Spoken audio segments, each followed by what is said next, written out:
You're listening to the Two in the Mud podcast with Tony Rico and Scott Smith.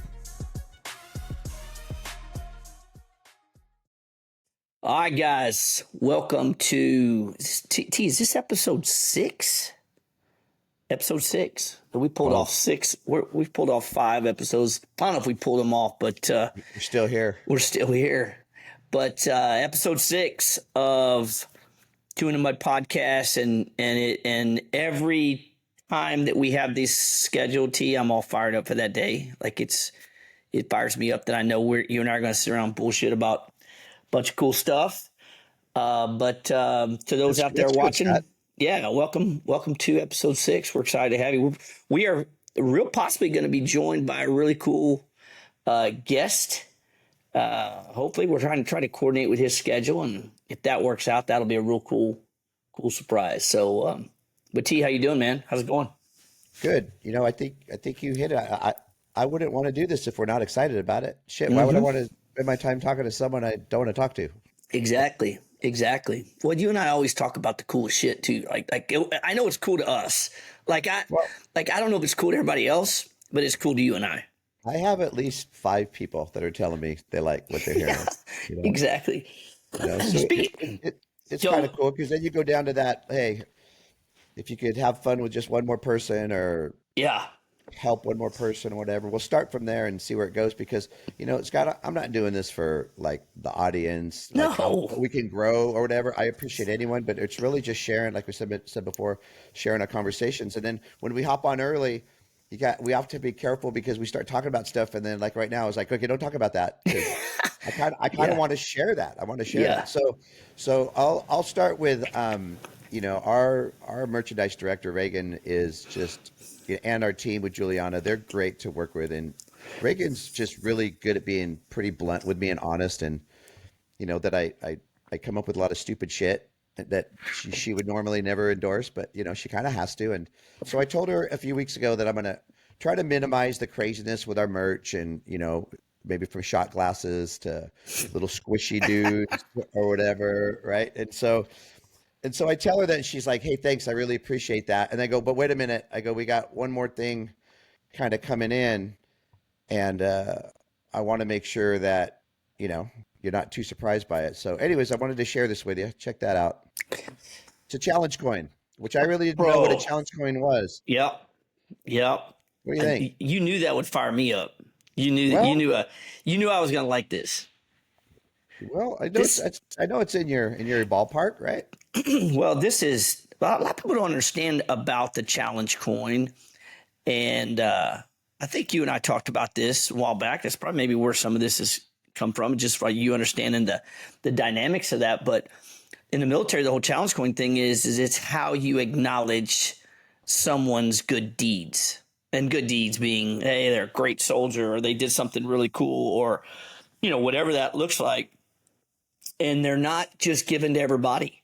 Like they're really, and when they're given, you put it in your hand and you shake the other person's hand and you give the coin to them. Like that's the tradition, right? That's how it was given to me. Okay, yes. I get it. Yeah, that's how it's done, and that's yep. You put it in your hand and you shake hands and you leave them with that, and there's a significance behind it. And a lot of times that'll spark a conversation. Hey, this is why I'm giving this to you. You know, I saw you do this, or what are you gonna? What's gonna be your thing on giving those out? Well, like everything else, I just thought it was cool. So let's order a certain amount of them and see what happens. See how it goes. really, the background is that's how it was given to me by an ex-Marine, and the whole concept. And so I thought it was really cool. And then, you know me, I'm always circling around, you know, how we could show more appreciation, there's enough crap going on, right? And so, yeah, we kind of put a message out to our coaches to pick one up and give them to one of your, acknowledge your favorite coach, your favorite umpire, your tournament director, opposing coach, which I don't know if they want a firecracker coin, but you know, just stuff like that. And, you know, I'll probably end up with 200 that I just give out, but yeah, but that's it. I thought you'd appreciate it. And it's another cool little thing that we kind of get to play around with. So, there's a history in the military with those coins, right? So when you go out with your buddies and you go out to drink, you have drinks, everybody that's there, we all yell coins, and everybody has to put their coin down on the table. And whoever has the highest ranking coin doesn't pay for drinks that night, right?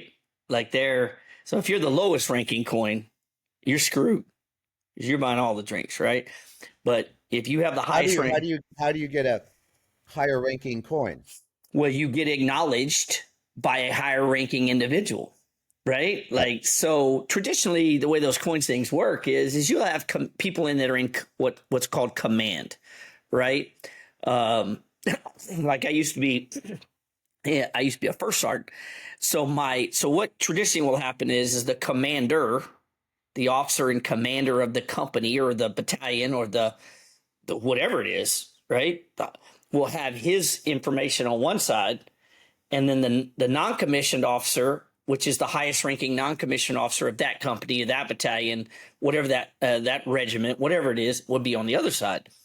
So myself and our captain, our company commander, because I was the first sergeant of the company, we had a coin. So there's a few people walking around with a coin with my information. They buying a lot of drinks with that coin. All right.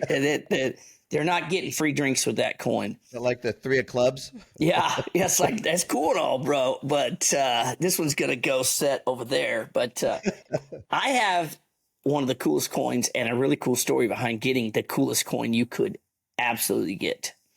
So I had the privilege when I was on active duty of meeting a guy who lived in New Braunfels, where I was. I got asked to speak to like a veterans lunch group, right? And these retired old guys would meet and they'd have lunch and they'd have people speak from the city and the Rotary Club and all this other mess, right? Well, they asked me to come speak one day. I don't even know why they asked me, but they did. And so I spoke. And when I got done, I had a guy walk up to me. He said, "Hey, how are you doing? My name is Sergeant Major Summers." And I'm like, "Hey, how you doing, Sergeant Major?" And good to meet you. And we got to talking. And this guy wasn't just a Sergeant Major. He was the 11th Sergeant Major of the Marine Corps, of the entire Marine Corps. Wow. So at the time, he was only the 11th one in the history of the entire Marine Corps. Right now, he had just retired. So I think obviously there was 12 at that time, and he was number 11. It's like being the Pope, right? There's only so many Pope in the history of, the Catholic Church. So for me, I was like, whoa, all right. You just said you were a Sergeant Major. You didn't say you were the Sergeant Major. Right. So he and I hit it off, and he's like, "Hey, man, why don't you come to my house one day? I like to come over and have a beer or something. Bullshit. I'd like to get to know you better. Love to hear your story and all this bullshit." So I started going to his house, hanging out. He has 2 or 3 other guys. And we started having beers, start drinking. And I'm the youngest guy in the whole group. So I think they just needed another guy to make fun of. One, I was in the Army. They were in the Marine Corps. All the other guys were Marines. And Sergeant Major walks away one day and the other guy goes, "Hey, Sergeant, you know who he is, right?" I go, "Yeah, he's the 11th former Sergeant Major of the Marine Corps." 11. He goes, "Yeah, he's that, but he more than that." I go, "What do you mean?" He goes, "So do you remember from Vietnam the sniper Carlos Hathcock, the famous sniper from Vietnam?" I've heard of him, yeah. So Carlos Hathcock was the guy in Vietnam, like the sniper, and he's one of the biggest, historically one of the best snipers in all of shooting. Sergeant Major Summers, who wasn't Sergeant Major at the time, was Carlos Hathcock's spotter in Vietnam. So all those kills, he was the spotter, had all the logbook, everything. And I'm like, bullshit. He wasn't. No, he was, man. Ask him. He'll tell you. So he comes back. We started bullshitting. I said, "Hey, Sergeant Major." I said, "He said you was Carlos Hathcock's spotter." And I said, and he goes, "Well, put you this way. Carlos Hathcock was my sniper. Let's say it that way. I wasn't his spotter. He was my sniper." And I said, "No shit." He goes, "Yeah, you want to see some cool shit?" "Oh, yeah, let's go see some cool shit. I'm always down for that." he had one of them little sunrooms, right? He had one of them little sunrooms you built on the back of your house, right? By his pool. We walked in that sumbitch. It looked like a museum. He pulled up these frayed up books. He had about 8 of them. And it was just the log books of every kill. Vietnam general. Wow. Like all the details. All the details. I got to look into history and look at all these shots that those dudes took. They had bounties. They were such a big deal. They had bounties on their heads. And I was like, this is nuts. And so there's pictures of him, like Ronald Reagan with his arm around him and shit, like the White House, all that stuff. And he's like, let's walk in the garage. I want to show you some other shit. And we walk in there, and he's got like headdresses from African kings and shit that, like state visits. And he goes, that box over there? He goes, let me tell you something, Sarn. He goes, I'd love for you. Take that box with you. Take that whole damn box. I go, what's in it, Sergeant Major? He goes, I don't want you to look at it till you get home. Just take the damn box. Whatever you say, Sergeant Major. I tried to pick the fucking box up, T. I couldn't hardly pick the damn box up. It was so damn heavy. Like, literally, like I was afraid the bottom was going to fall out of it. I got it back to my house. I got that box back to my house. And it had some cool stuff on top. But when I got about half, this box was probably, I don't know, it was probably 18 inches tall, another 18 wide, a little bit long, a little bit more rectangular. Half that box was full of challenge coins of a whole lifetime in the Marine Corps. He gave me all his challenge coins. And I called him up and said, Sergeant Major, you gave me every damn challenge coin you had. He goes, what good? I'm sitting on the back porch by the fucking pool, Sarn. I don't need them. They're yours. I have that guy's box. Inside that box was a challenge coin given to him by a Medal of Honor winner. And so when I go drink, I slap down the Medal of Honor coin. It's a wrap. It's a wrap. Nothing tops that. Right. Nothing. That's it. You can't wait to play. So you're loving when the challenge happens. When they fucking pop coins, I'm like, all right, boys, pop them all out. It's like having a freaking 5 of a kind. Well, and so you don't leave the house without it when you're going out with the boys. When I'm going to be around guys that are in the military and I know we're going to drink, absolutely. That thing's in my pocket. You know what I just heard? I think I just heard a story. I'll switch it back to baseball real quick. Remember Steve Carlton for the Phillies? Yeah. I think I heard that he didn't keep anything, none of his stuff, gave it all. He goes, what do I need it for? I don't, I'm done playing. He goes, I might have, I don't know if it's a ball or maybe one jersey, but I don't need it. I give it away. Yeah. It's crazy. I met Norm Charlton. Remember from the Nasty Boys, Norm Charlton? Lefty. Yeah. He's a fishing guy down at the coast of Texas, down in Port Aransas and shit. Wow. And with the For the Heroes, we did some stuff with him where we had him take out, veterans and stuff. And I got to know him, and he's kind of the same way. You didn't realize that somebody had anything to do with baseball. Like he had nothing that's baseball. Well, but that's what I love. I love the backstory. I love the to get to know who these people that we know for what they do, right? Get to know about them. And it's not always that it's got to be some amazing story. It's just to kind of fill in. I think I've used the analogy of like seeing the other side of the green monster, right? Like knowing what's on the other side. You never see it on TV, but then it's knowing the other half of it.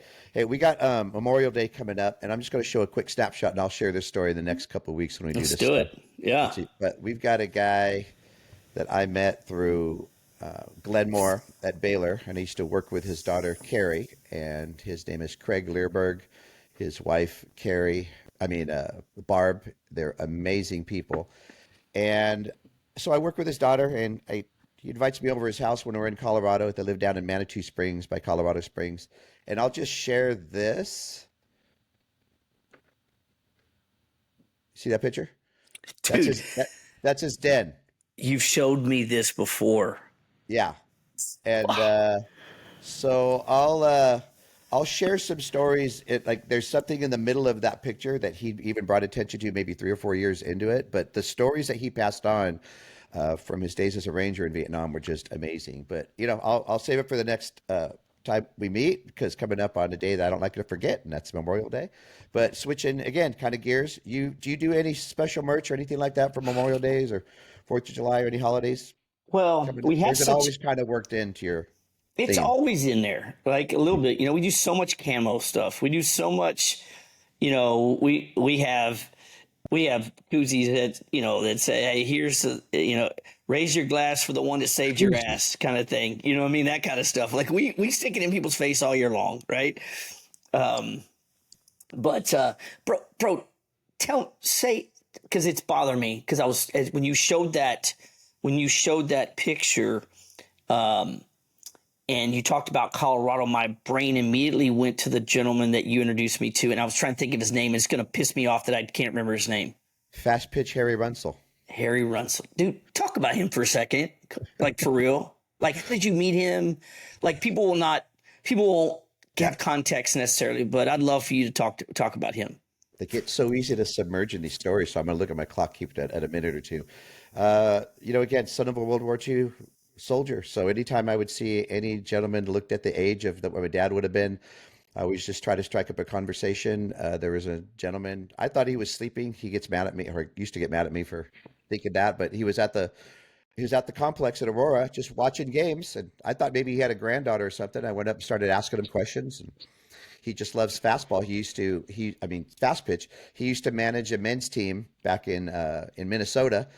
And back in the days when they would pay 30 grand to get the best pitcher around and then go out there and go at it with the men, and gave me some backstory. So I started asking him questions about, did he serve time? Yep. 18 years old. He and his twin brother.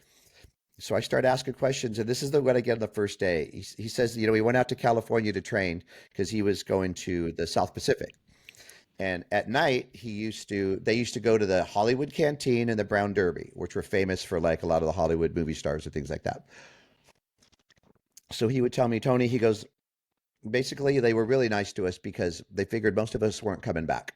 So the male actors of that time in the 40s would serve us food, and the female actresses would dance with us. So I would just start throwing names because my parents were a little older, so I was pretty familiar with like older movies and stuff. So I started asking him, "So did you dance with Ginger Rogers? Was she there?" And he said, "Yeah." And I was like, "Okay, so Betty Davis? Yeah. Betty Grable? Yeah. Rita Hayworth? Yeah." And I went through everyone I could remember from watching movies back from that time. And he's kind of like, just I'm opening up his memory books, right? So then I go, "Harry, could you do me a favor? Hold out your hand." So he holds out his hands, and I put my hand on his hand, and I said, "Harry, am I touching the hands that touch the hips of the most beautiful actresses in the world in the 40s?" And Scott, he looks at his hands, and then he looks at me and he goes, "Yeah." Yeah. Like, you know, so it was funny to kind of just see him. I'm putting all these realizations, and I said, "Okay, Harry, very men of that time, very well mannered, right? Not a lot of foul mouth or anything like that. At least not some of them." And so I asked him. I said, "Harry, were you ever lucky enough to have an experience with any of those women, around?" I go, "Oh, if you don't mind me Don't tell asking." me he said yeah. No, no. So he put his head down and he goes, "Tony," I was too shy. I was so shy. He goes, "My brother was a little different than me, but," he goes, "there was one actress that kept trying to persuade me to go back home with her." And I said, "Okay, who was it? And see if I know her." And he goes, "It was Lucille Ball." And I said, "Lucille Ball?" And he goes, "Yeah." He goes, "She was about 21. She wasn't married yet." He goes, "I was 18, and she would come and sit on my lap." And he said that Ginger Rogers would walk by and say, "Lucille Ball, leave that poor boy alone, and just quit giving him a hard time or something." And so I said, "Wow, Harry." And I said, "You didn't take her up with that offer?" And he says, "No, Tony, I didn't." And I said, "Harry, if you could go back in time, just one time, maybe just go and have a drink or something, would you do it?" And Scott, he looked up at me, and with the most deliberate thing he ever said to me in the time I knew him, he goes, "Hell yeah." I'm like that. That's You know, great. and you don't have to say anything foul or disrespectful. Like, all you had to say was "hell yeah," and then Hell that yeah. was it. But these people for me, Scott, were a big part of like what we do. And in a week or two, when I talk about Mr. Learberg, It's just because of like sacrifice, right? And what they were willing to do. As everybody we know, everyone knows someone that's either a first responder or people that just sacrifice their time and their money, whatever it is. There's different levels of it, but I always feel drawn back to it because it's a good reminder to kind of keep shit real and balanced. And, so anyways, and I Yeah. like to remember these people. So thanks for bringing them up. Yeah. It's crazy, man. Because now let me ask you, the first time you met him, was he wearing his uniform like he did most of the time? Did you No, ask him to do that, or did he just start doing that? no, man, crazy. The first time he was wearing like a Tommy Bahama shirt, and there was the first year. It was interesting because I think it was 2006 maybe, and so we took third that year, and that's back when Craig Brooks used to give out those big ass trophies. Remember, they're like freaking 3 feet No, tall. I Like wasn't good enough they're to oh be at that part. No, I'm sorry, shit. T. I Okay, absolutely fucking do not this remember is that. before your time. But Yeah. you're winning them now, so shut up, Okay. Hunter. All Yeah. right. So, anyways, too big. Like they're just too big. So he's leaving on a golf cart. I got Craig to give him a ride back out, and one of our kids goes, "Hey, can we give him the trophy?" Right? And it was interesting. She wasn't this not the future academic genius of the team, but she had this kid. Her name is Sarah, had a knack for just little moments like that. And I looked at her and I said, "Sure, you guys want to give him the trophy?" So we get him back there, and she walks up to him and says, "Harry, you fought for us. We fought for you." And she hands it to him. And Scott, he looked at me like, Tony, no, like this is like, and the next 8 years, things worked out pretty good. He had 8 first place trophies that he would be given. And he had a third story tiny apartment in Colorado Springs. So he would show me a picture, like we basically took up one of his rooms. But every year, our girls couldn't wait to like give him a trophy. That's And then the freaking very cool, man. last year, because if you remember, they used to play Reveille in the mornings at Mm-hmm. Mm-hmm. okay, if you got to championship day, so that was always special because Yep. John Dix was like Reveille, rah, rah, rah, and we walk in and he's saluting us in his uniform as we walk in, and I'm like, Harry, what is going on? He goes, I wanted to surprise you. He goes, and so I went and I had my uniform reissued and fitted, and I wanted to show you guys my respect for you. And I was like, whoa. And Scott, I ran around to the other quads or the other fields, and I told every coach that was there that day, I said, we have a real hero, because I didn't even get into his stories, but a real hero over here that just loves softball. Please go take your pictures with him. Go have your team shake his hands. And so all day he was like a celebrity of like people going up to him, dude. And like he was amazing. So yeah, he did that on his own, and he did it. That was the last year that we saw him. That sucks. Yeah, Well, crazy. what's crazy is in the uniform he was wearing, those are like dress browns from back in the day. Like that's the uniform now. We've actually the Army's actually flipped that uniform to that's what the uniform is today. Like Wow. that's the uniform they wear today. But he was authentic. Like his stuff he was rocking was authentic. And it was I Well, remember having some conversation with him. He was a cool guy. he knew that I always wanted him to tell stories because I remember my dad's stories. And so he would scan the group to see the ethnicity of some of the girls, like if they were Filipino or something, he would kind of tailor it back, pull back a little bit. Mm-hmm. But I tell him, I want you to hit him hard, Harry, because I want him to know what the seniors in their high school, if they were your age, what they would have done, and they would have been leaving in the middle of their senior year, and that's what you did. And I want these girls to know. And so they were always appreciative. I mean, that's what Craig Lerberg was always shared things with them as well too. But that was important to me because I'd like to see the look on their face. And I said, Yeah. listen, my job is to make sure that you remember what people are willing to do for the right reasons, Yeah. right? Because that's what these guys were about, was doing things for in their mind with the right reasons. So, Well, what's crazy is, and it just we're talking about. Like, my daughter and I were having this conversation about.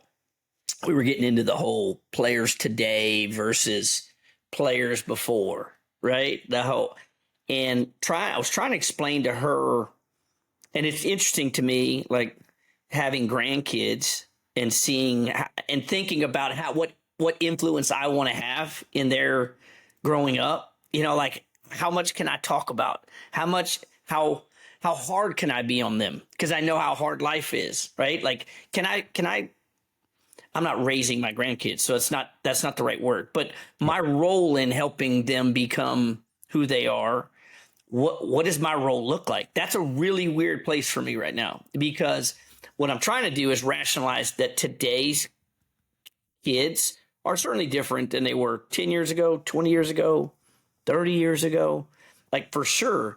And so, like we were talking about how 16, 17. Right now, if you're a 17, 18-year-old kid and you're not sure what you're going to do with your life, choosing to go into the military, making that decision, there's kids that wrestle with that right now.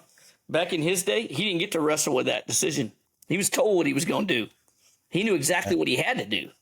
Right. And for our existence, that or we're speaking Japanese or we're speaking, not that speaking Japanese is bad, I don't reckon, but I don't think that's what we wanted for our country at that time.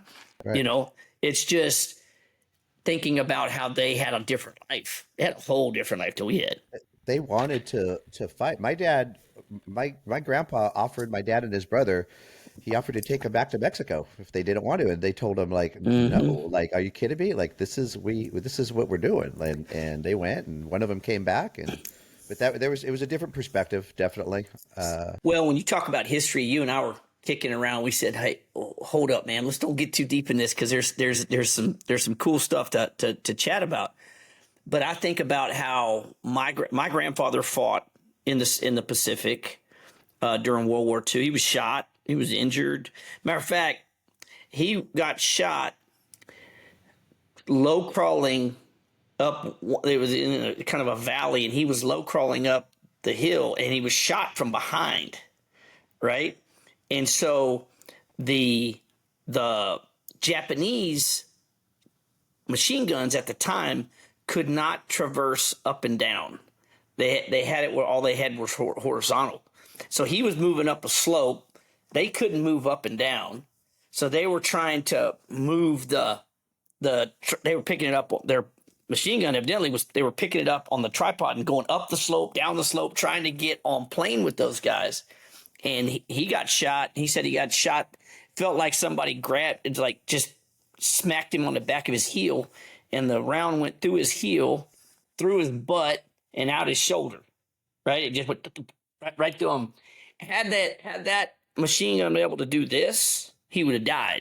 Right. And then I wouldn't be around, right? Like that's just how it goes, right? But you think about what those guys endured versus what come on, man. That's why they're called the greatest generation.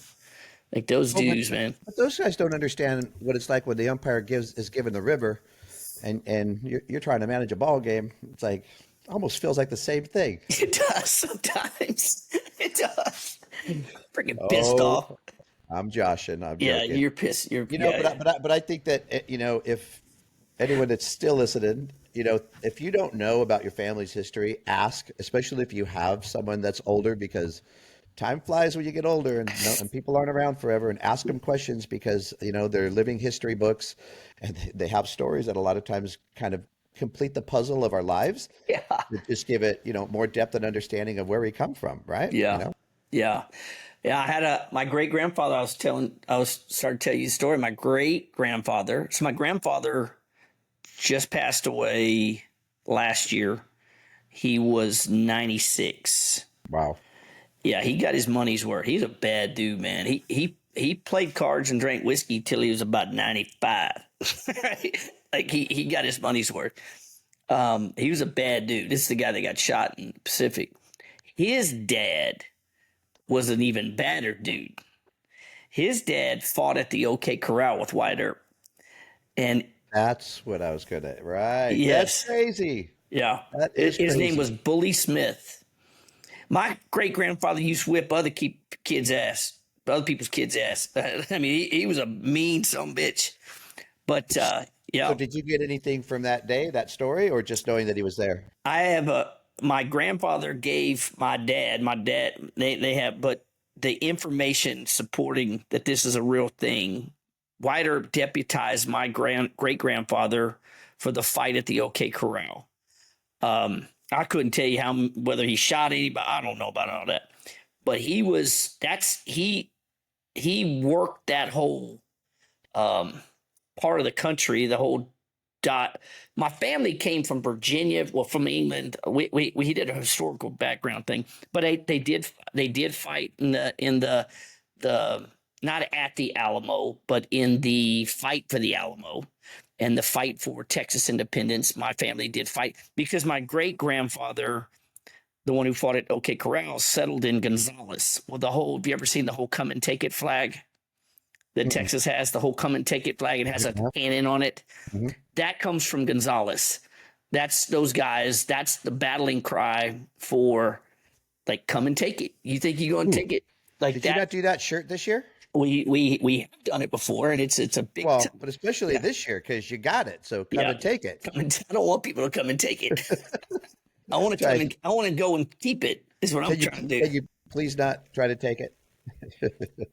Please don't come and take it, man. That's awesome. See, I love that shit. For the longest time, I used to take when we'd go traveling, I'd want to find something historical about where we're at. You know, because girls from California don't get out much, and so any of the Civil War battlefields, anything that we could see, it was always cool. I walked into an antique shop in Georgia once and got for $10 on a little wooden plaque. I got a Confederate and a Union spent bullet, and they're both on the same little plaque, so you can see the difference in them. But I just thought, man, where did they come from?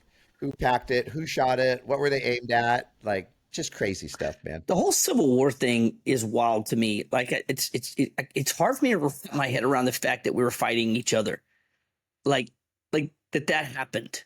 Right. I just can't rationalize that. Yeah. Like, having been in the Army for 28 years and being brothers, thinking, well, because of where you lived, we would have to fight one another. Like, I just can't wrap my head around that. It's such a wild. I would generalize as what happens when there's passionate principles and how far it can go, because we see it everywhere, right? We see it every day now. It's how it gets sometimes, or at least that's how it feels sometimes. Yeah. So, let's talk a little softball. Yeah, let's get it. Let's talk about it a little bit. We're getting close to the season, bro. This has got to be fun for you, bro. I made this is what's wild. I do this little thing on TikTok called Coffee Chat, and I'll just pose a thing, right, and try to spur some conversation in the chat. And I filmed it. I shot it this morning. I just turned the camera on when I was driving, and it was weird, man, because I'm proud. And you probably go through this. You've been going through this for so much longer than I have. But, bro, there was just a sensing, especially after last night's game. You know, Bobby's with Ole Miss. They've been there since Tuesday. They've been knocking off people. They get to the point where they're going to play Texas. They're down 6-0. Then they come back, and, you know, that whole thing. So, man, I was proud of Bobby. And then I could turn around. Mia Scott and Caden Henry just took over the game. And, you know, Caden hits a 2-run bomb. Mia hits the walk-off. Like, they're mic'd up Caden before the game, during pregame. Then she's up on the stage. They're talking to her afterwards. And the day before that, Avery Hodge, that played for me for LSU, was up on the stage. They're talking to her. And I had another kid, you know, so I've had a kid that had a transfer from A&M. She transferred into Texas State.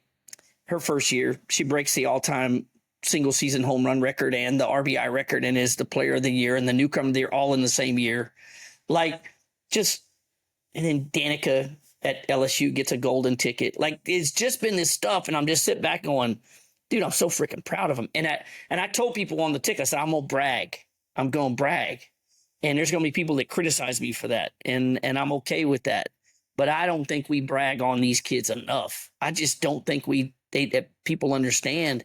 I know how, just like you do, I know how many nights they're driving 2 hours to come in that freaking place of yours and hit for 2 hours, and then turn around and do their homework on the way home and get home at 10:30, 11 o'clock at night. But that's the part of the story that needs to be told, because, you know, pride is, it's an awesome thing, right? But when you don't see down the road with it's like actually thinking that everyone's going to be happy for you. Yeah. Well, they're usually, how do I say this? Generally, because I think people are a little short-sighted in their own happiness or fulfillment or whatever reason, right?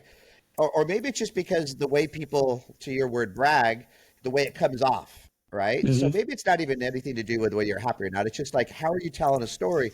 And it's like, I will tell our parents, when you're really well-intended, but you're like, oh, my daughter has this and this. They see those pictures with the kids after an award ceremony or something. Mm-hmm, But mm-hmm. I think of the kid. I think of the kid as like, hey, mom, take a picture of me with all my awards. Or so tell a story in a way that makes this relatable. Because what you just said about the 2 hour drives, the amount of extra work, it's like getting great grades, right? There's a story that you could show the report card and say, I'm proud of my kid.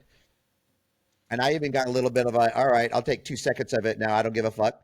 Mm-hmm. Or tell a story about the sweat equity that went into Went the into that. payoff, because that's the thing. Because I'm different now. I enjoy my time was before this and a different stage. So watching you guys do what you're doing and what's happening with softball right now and the golden ticket, I'm I'm like that older soldier that's sitting in the corner of the room watching the sport grow, and I really enjoy watching good people having success. Yeah.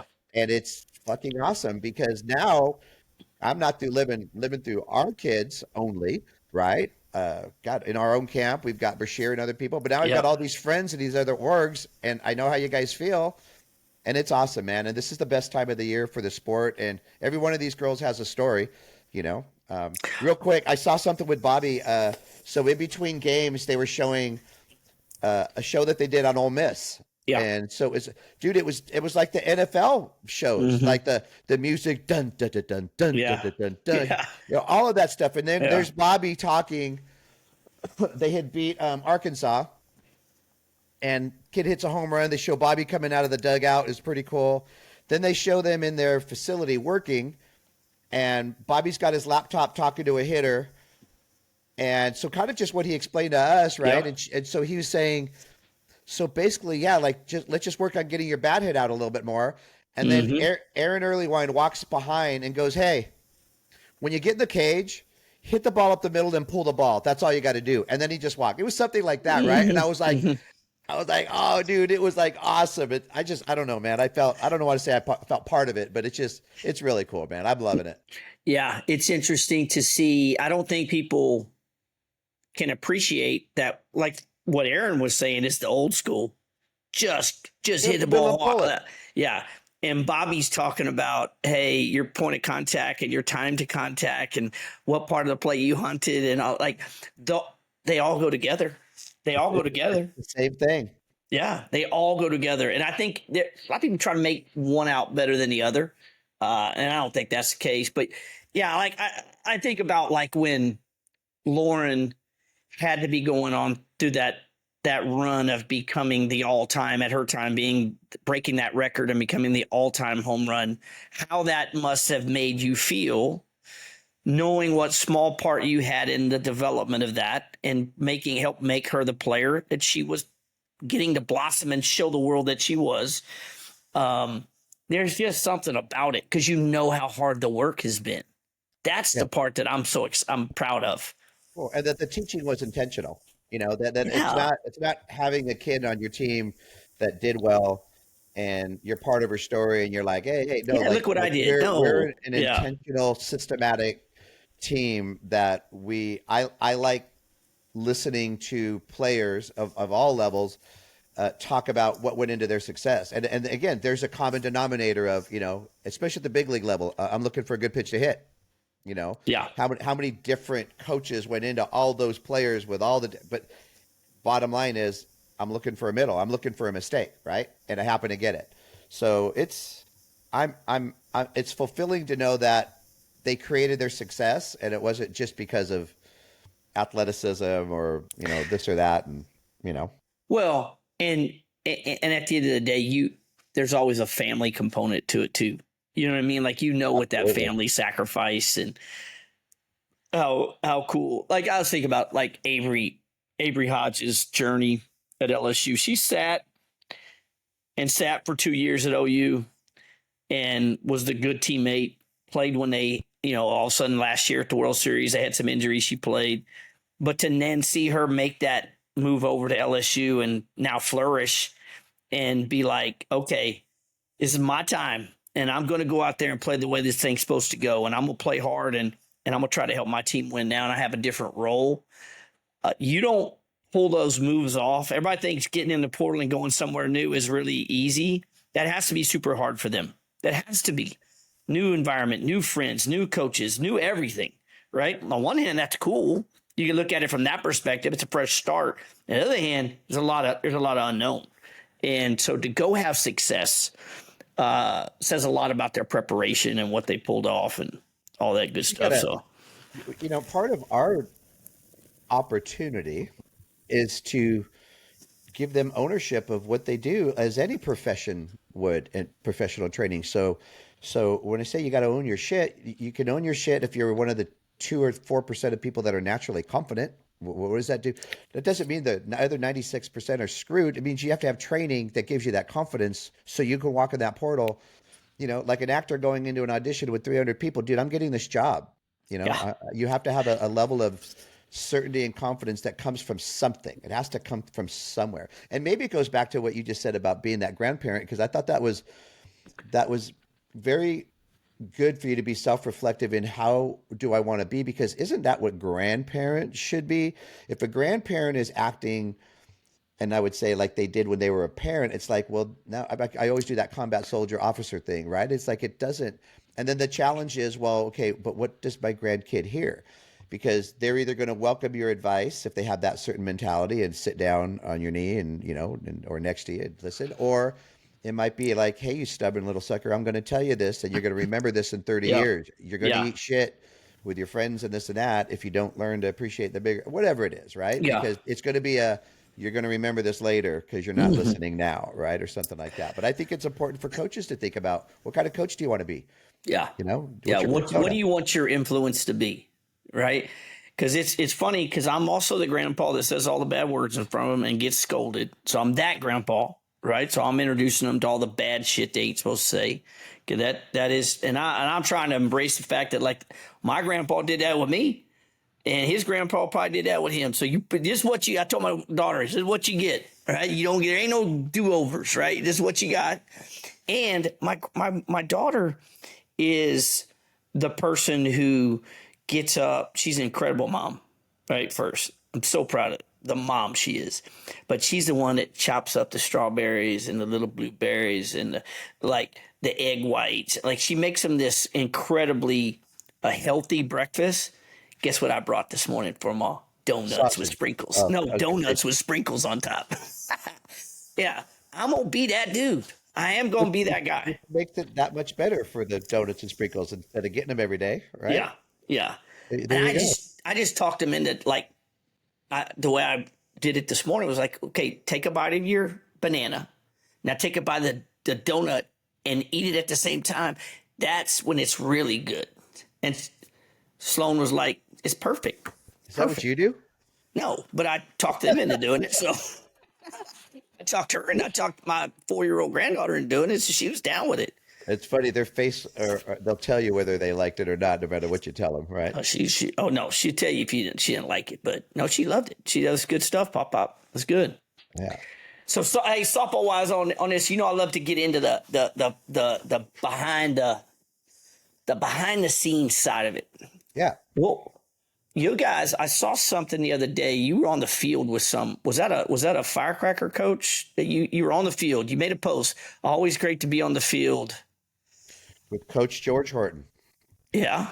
So George Horton, just like it sounds, Google him. He's in the College Hall of Fame. He was the baseball coach when I was at Cerritos College. So I was actually played for his first gig as a head coach.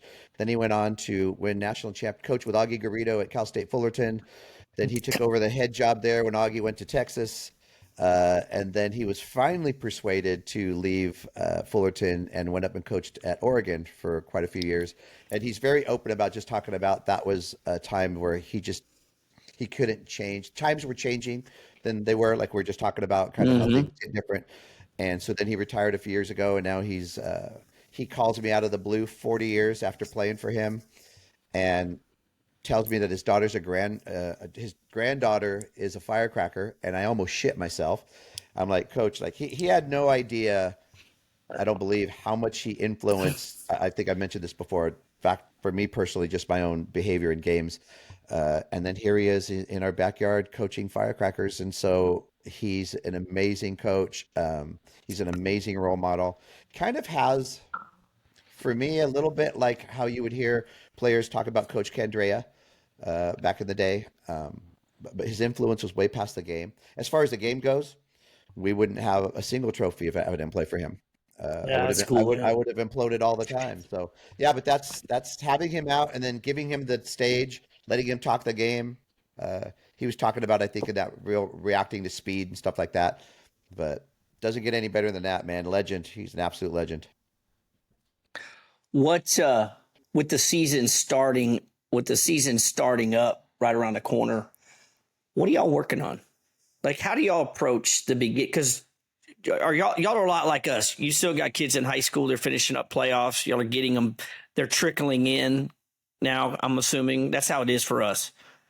Yeah. What Our do biggest how do challenge y'all is approach the start of season, and what do you focus the most on? yeah, Like for that coach out there who's in that same boat right now, trying to yeah. figure out how to integrate themselves into the beginning of season. How do you guys approach that? You got to What are read you the focused room. on?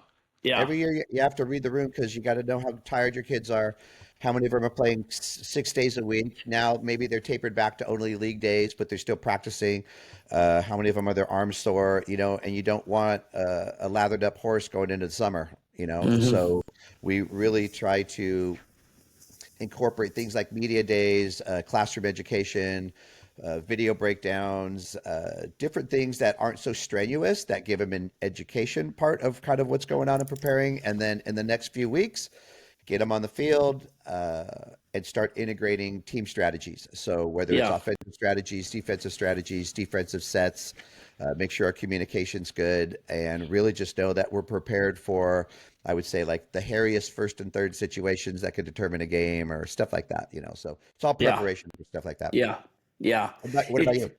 well, it's interesting because with the way our academy midweek workouts are, because we have them strategically located around the state, we have a wide range from our elite 12-year-old kids, our kids that we think are our best 12-year-old kids, to those 18-year-olds. They all practice together.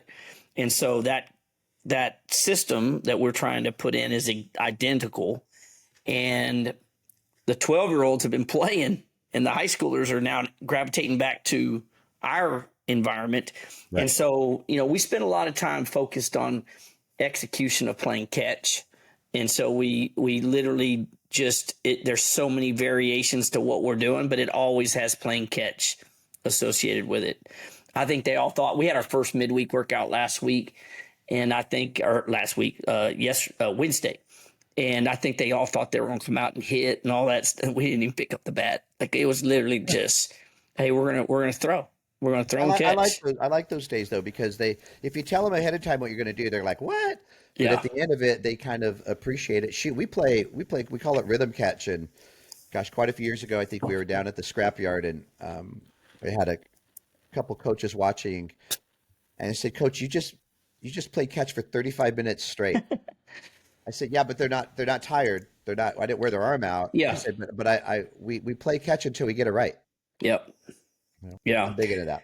Well, that, and we spent a ton of time the other day on base running, and you know how much we like to run bases, well, literally they got sick of reading fly balls and ground balls right at them or behind them, and all the stuff that I feel like are the difference makers in games, in one run games. Did we get an extra bag? Did we we're at second and the ball was hit right at us? Did we freeze and not get to go score? Did we read it right? Did we read the ball down? All the stuff that seems so insignificant, that's the stuff we tend to focus That's the on best thing to early. do, especially at 12 and Yeah. under. How much time do you spend? Is it an hour? Do you read the room and feel it? Like how much time do you allot to base running? I'm pretty scripted, right? So in the practice, the way I run practice is periods based. And so for me, I keep track of the period and how long the period lasts. So in the military, we talk about we don't train to time, we train to standard. And so if the standard's not being met in that period, we lose the Spend the other time. period. It just keeps going. And it was wild because the other day I fully anticipated only getting in 2 periods I scripted out 4 periods of practice. I fully anticipated it would be so bad for them having so many kids transition back from high school that we'd only accomplished 2 periods. And I was prepared for that.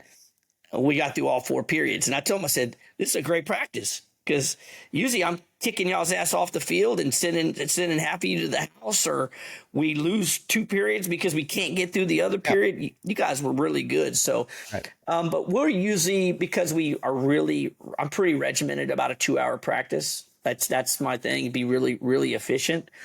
And so it was about a 30-minute. We spent about 30 minutes on base running, and that's normal for us. It's a period usually in our 2-hour period, 2-hour session. It depends on where we're going, offense or defense, because we might incorporate that during BP where they're reading balls off bats, and Right. we can accomplish 2 things with at the same time. But yeah, it's hard too, because like our academy practice will have 30, 35 kids on the field at one time, which makes it a little bit challenging versus a team that may only have half that, But it's a good point to discuss, because there's a lot of coaches managing multiple teams, organizations, doing combined practices.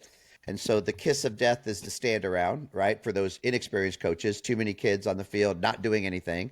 So would you say, when you've got 30 kids, the importance of multiple stations, having enough to keep them busy, and maybe keeping them limited to a certain, depending on what you're doing, right? Maybe 4 to 6, but not having 12 or 13 kids at a station waiting for a ground ball or a fly ball. No, we break those up, from the standpoint of, like, when we go defensive individuals, that's the other thing. You got to have the right number of coaches helping you, because you can't pull off all that happening.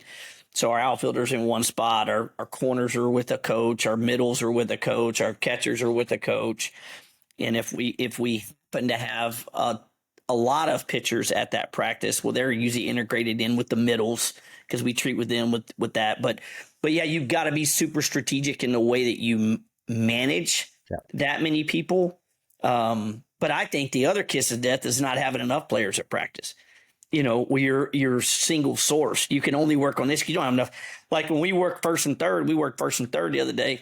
It was nice because we could run offensively. We could work first and third with the outfielders, getting that work in on base, being the rabbits for the kids that are having to execute that. So I just think there's some value in having a lot of people there, but there's also a sweet spot. I mean, you're right. A kiss of death could be just standing around doing nothing.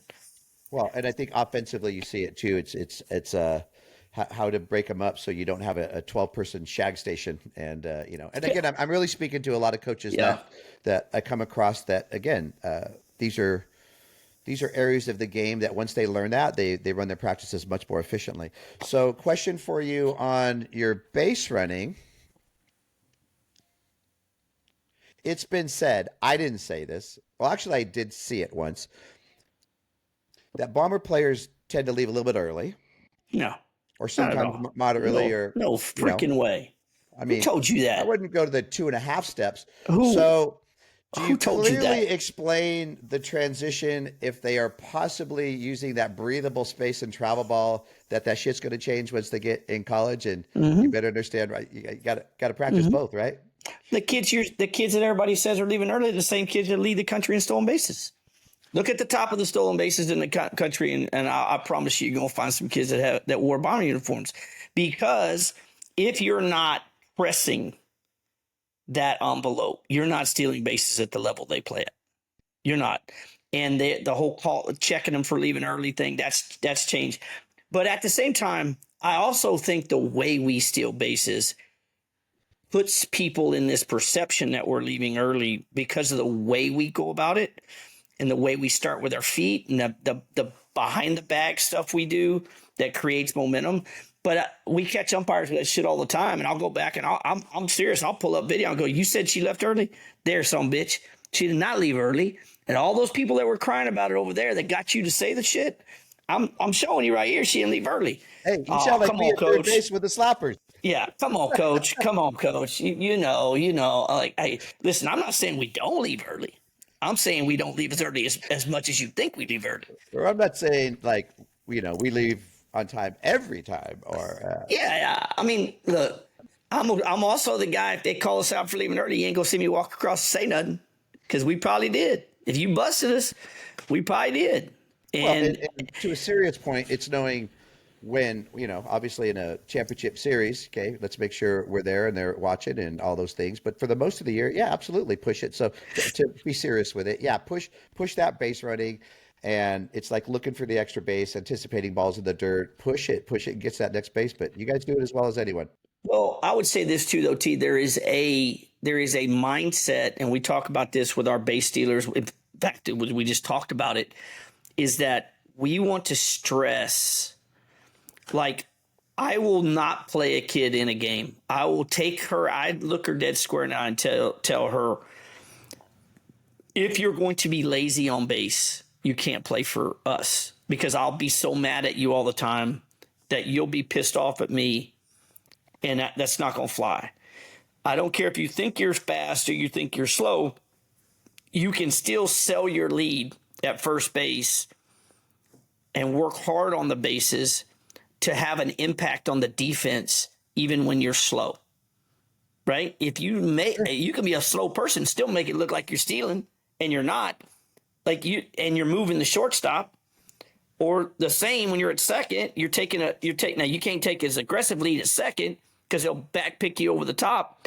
But working the catcher and working the defense and stressing the defense out for 7 innings, being aggressive on base, is a lost art.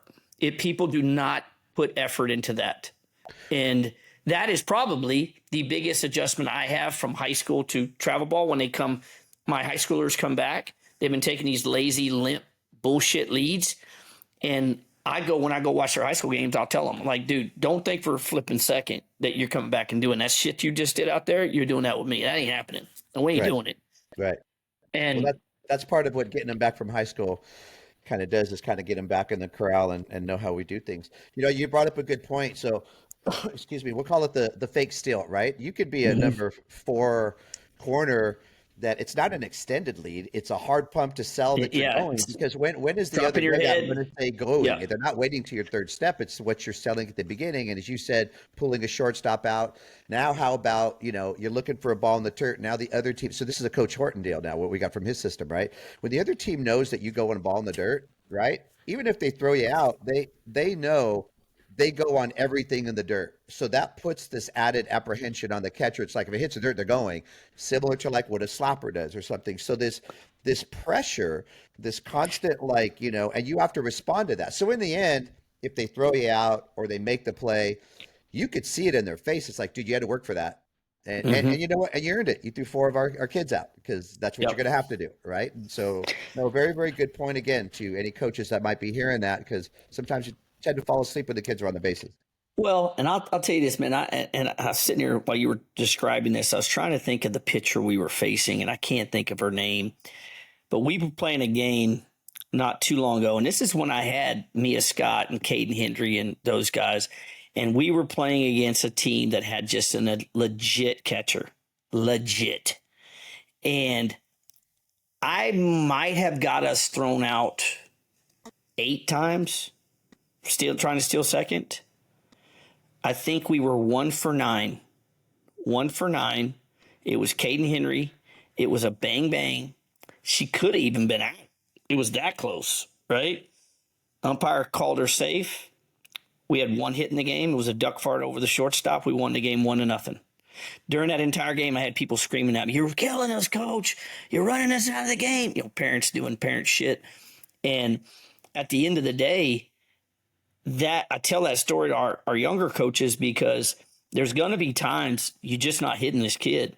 And if she's wild enough, you're generating an on base in some other mechanism that you're getting on base. You have to be willing to, and fostering risk taking on base, I think, is one of the best things coaches can do with young players. Just foster risk taking. Don't make them scared to fucking make a mistake. Don't make them scared to leave early. Don't make them scared to get thrown out trying to get an extra bag. Tell them it's going to be okay if they do, and then you got to teach them how to massage that into their game. Start off with the aggressive mistake, right? Dude, did you see the Purdue-Ohio State game? Mm-mm. Holy shit. So, again, where, you look at where most of your kids play and stuff, bro, Ohio State and their home runs this year. And so I'm thinking they're going to roll through Purdue. Purdue was number 12. Purdue comes back and just what you said, they were forcing the issue on the bases, and now all of a sudden Ohio State's not making some routine plays because they're checking runners, and it got back to, I remember just thinking, it's the beauty of what you can learn at 12 and under.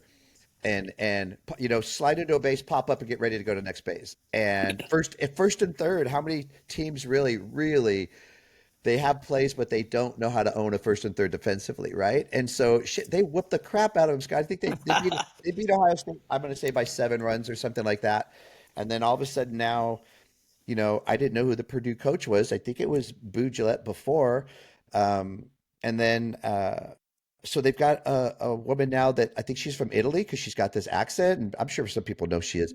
Mm-hmm. So I apologize for that. But then she just talks about when your team believes in themselves and they're ready to bat. It was beautiful, dude, because you just we're watching certain teams, but every now you got to go to some of these games. You're like, well, what's the story? I'll just scan the scores, right? If the Yeah. score is close, Yeah, I want to watch it. 5th inning, I want to go and kind of see what's I want to see happening. it. Oh yeah, absolutely.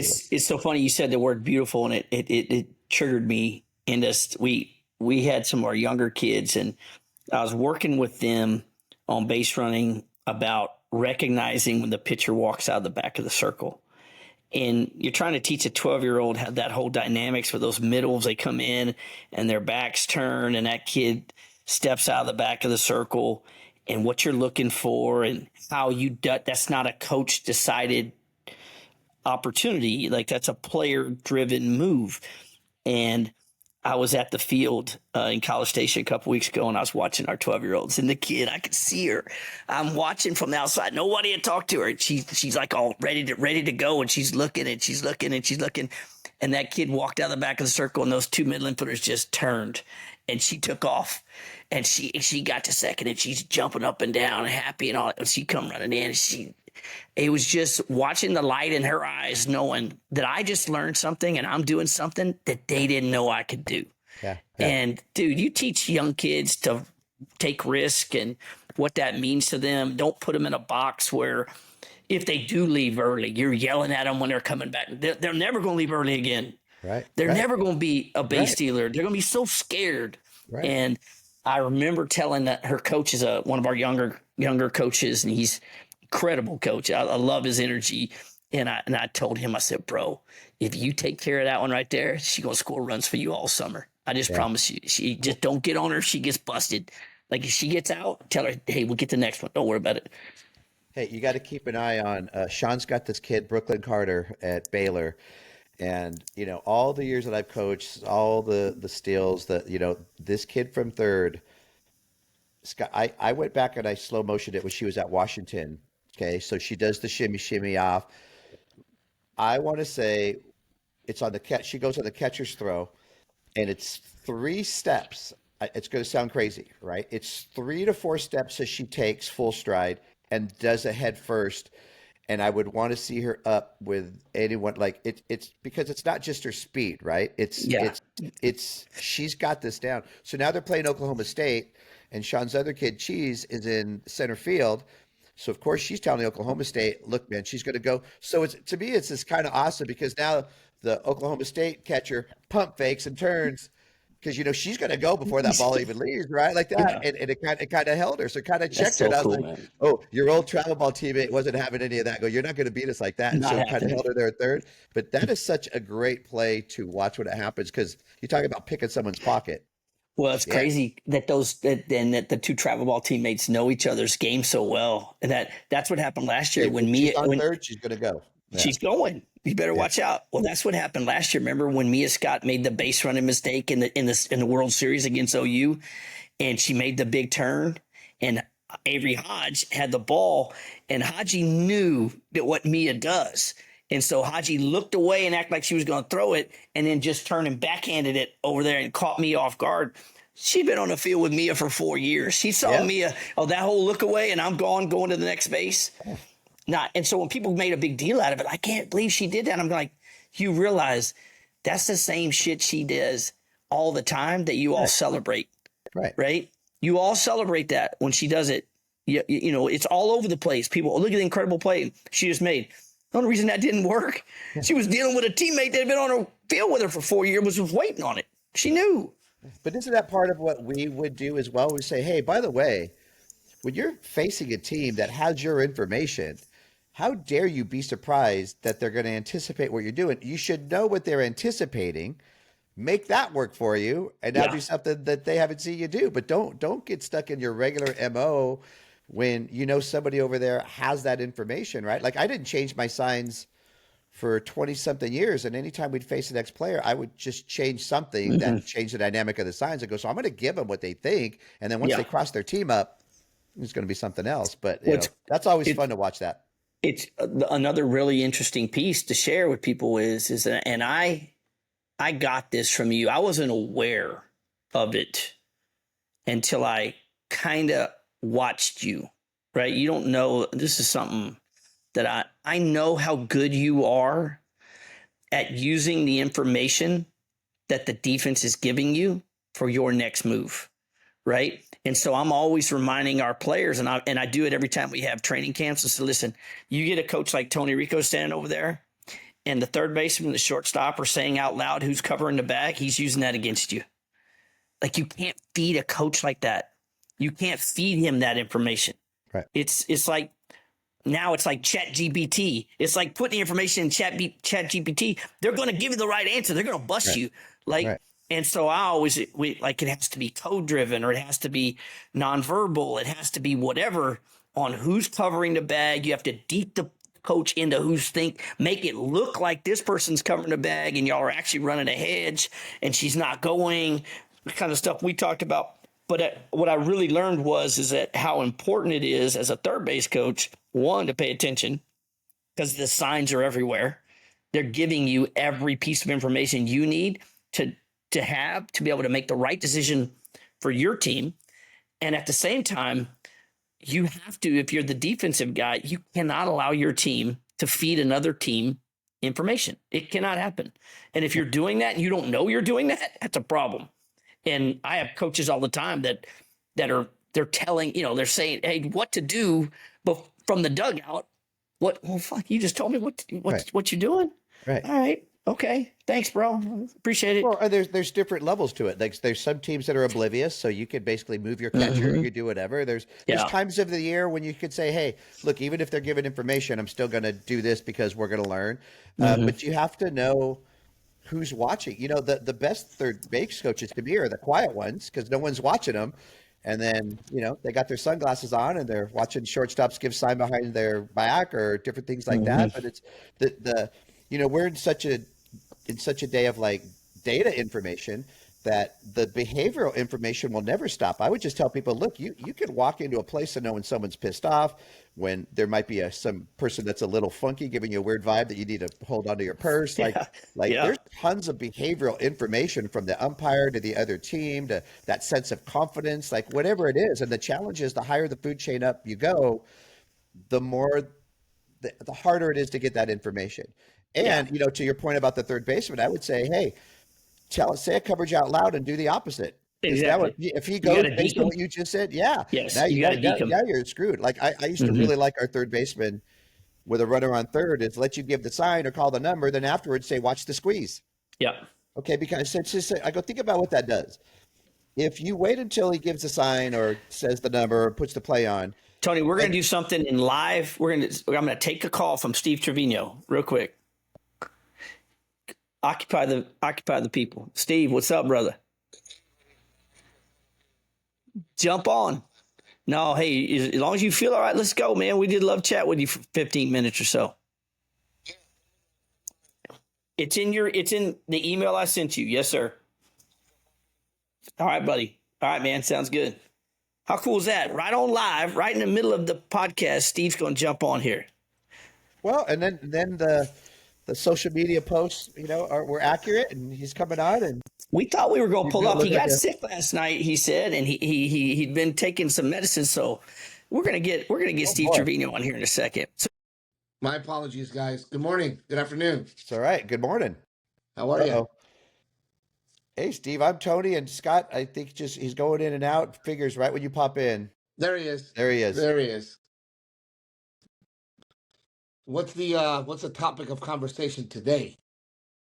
Well, me and Scott, I know you know him pretty well, but I'm Tony, by the way. Very nice to meet you. We're bullshitters that talk about everything. So we started off talking about the the military and some challenge coins, and then we're just getting into the game a little bit of softball. It's an exciting time for softball because the College World Series is coming up in a couple of weeks here. So I don't know Yeah, how it looks like the Aggies are going to play the UT, huh? you're into it. You there? You guys there? Scott said you're into it. Hey, there he is. All right. Well, we'll splice all that together. We'll edit that up. Steve, what's up, bro? Good, man. Sorry about that, guys. I got sick last night and I was feeling pretty miserable. But no, looks like the Aggies are going to play UT. It's going to be a ball game, man. It's going to be a ball game. Yep. Who do you got? Are you more this or this? Yeah, I'm more this. I have to be because I have kids on both teams. I have to be this today. Like I just have to. There's you got to root for those kids. Yep. Yeah, there's no question. So Steve, it is super big deal for us to have you on here. You and I have been talking about this for a while and catching up with your schedule. Where are you at? Are you in Texas? Are you somewhere else? I'm in Columbus, Ohio. Of course you are. On the road. Don't say OH around here. They lose their minds. Yeah. No doubt. Everybody's screaming the IO. Yep. I hear you. No, but this is a big deal, bro. I know what your background is a little bit, and I'd love to share some of that with the people that are watching. And we already talked about it a little bit. You're a softball fan, man. So most of our watchers are softball people. But when I posted that you were going to be on here, I started getting blown up, man. I started getting blown up that you were, hey, I'm a big fan and all this good stuff. So, it's really exciting to have you on here, bro.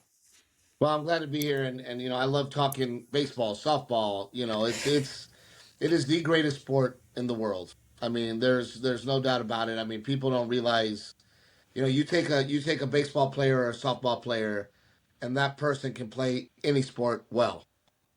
You take a elite basketball player and you try to get them to play softball or baseball, it's not happening. It's not happening. You can't pull it off. It's a skill game, right? So it's so funny to me that nowadays, these kids go at 10 or 11, they go, oh, I want to play baseball now. And it's like, you're too late. You got a lot of catching up to do. A lot of catching up to do. And I'm not saying they can't catch up, but there's a lot of catching up to do. It's tough, man. Yep. Steve, it's tough. Did you play Little League? I played Little League. My family's a big baseball family, softball family. Really proud of my sister. She ended up in the state championship for Gregory Portland, and I would help coach. My dad would coach, and baseball to me is it's my sport. And to be honest with you, I'm not a big guy, right?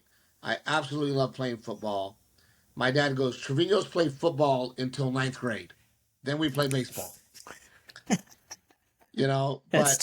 But I continued to play football. I ended up breaking my back, so I never got to to finish my baseball career or my football career. But football's my dad was like, we're Mexican, dude. We don't play football.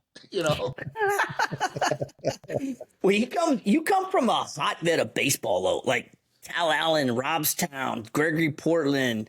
Like Tony, if you knew the area I was talking about, you'd understand. Like that is a baseball mecca for the state of Texas. Some of the best baseball players ever have come out of there. Yep, a lot of state championships from South Texas, from Moody to now London High School to Sinton. It's just a baseball town and area. Jose Trevino, my cousin who plays for the Reds, he always says South Texas against the world. Wow. It's softball real too. Softball too. It's such a great game. I just hate what has happened with this travel ball world. And from what I understand from Scott, softball's a lot different than baseball. But it's these moms. The crazy part is I've noticed. I go, man, when I started in the travel ball world, I said, these dads are going to be a problem. It's not the dads. It's the moms. So we wanted to ask you, like, what's life like, man, being a sports parent of like your son plays 9. He's 9 years old, if I'm remembering correctly. And what's that like? Because you also coached as well. Yeah. So right? I need a reference. Assistant. Yeah, assistant of the assistant. Yeah. So you're not on the field. I'm on the field. Yes, Okay, I am okay. on the field, but Because I'm the equipment manager. I move buckets around. I do. No, you know what? It's been a shocker, to be honest with you. The way that I've seen people behave. The way that I've seen these moms behave. The way that every single mom wants their kid to be shortstop, and they'll do anything to make it happen. I mean, we had a situation with a woman and a parents that the dad is actually a D1 baseball coach at Texas State, pitching coach, and they did anything and everything they could to get number one, get rid of my son so that their kid could play shortstop. Then this year, this is a D1 Texas State baseball coach, the pitching coach. They showed up at a tournament with 7 ineligible players. It's 7. nuts. this is what age? 9U. Now, at the time, my son is 8 years old. Okay, most of our kids are 8 because it's fall ball, so they're going into 9U. The 7 of the kids that he brought were 10 years old and 4 months. This is a Texas State baseball coach coming to Wow. tournaments and cheating. So, if somebody like that, who's in charge of the integrity of the game, is willing to bring 7 10-year-olds to an 8-year-old tournament, what does that tell you about where these parents' heads are? Yeah. Right. So to me, it's we're losing the idea that we're supposed to develop and make kids fall in love with the game, and all they care about is a plastic ring. Right. And Well, and to me, it's very sad that they're building these super teams, at 9 years old, at 8 years old, so that they can go out and win a plastic ring. yeah. I mean, to me, it's scary. And as you look at the MLB, less and less American kids are making the MLB, and more Latin American kids are making the MLB. So we have to ask ourselves, what are they doing over there that's leading to major league success, and what are we doing over here that's not? And I think it's the I think pressure. it comes. Yeah, that I think they train differently, man. Like their approach to development and how they prioritize development is such on a different level. Just watching what that looks like for them is how basic some of their training mechanisms are. They're freaking putting Well, old tires up on a rock and hitting it. And but Tony, you've been that's I know that's near and dear to your heart as far as your baseball background and kind of what your thoughts are on that whole old school approach to developing players. Yeah. Well, Steve's talking about what we deal with on a weekend to weekend basis, right? And so when you talk about the Latin Americans, think of the difference in their cultures, right? Think culturally, they experience the game differently.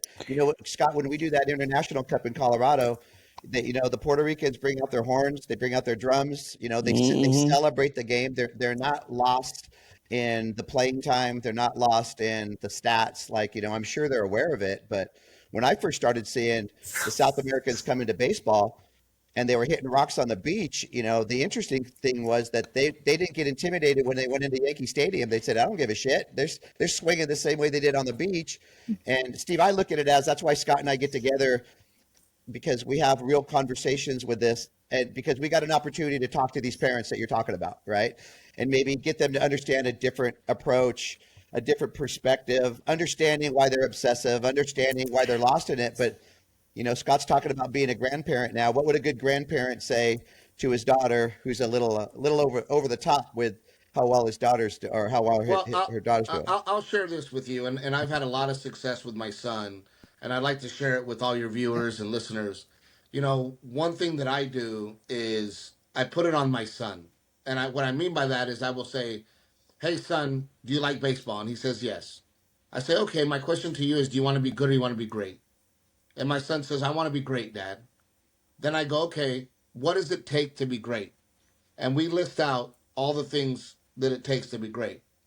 So then I go to my son, I go, "You told me you want to be great. So I'm going to hold you to this standard," right?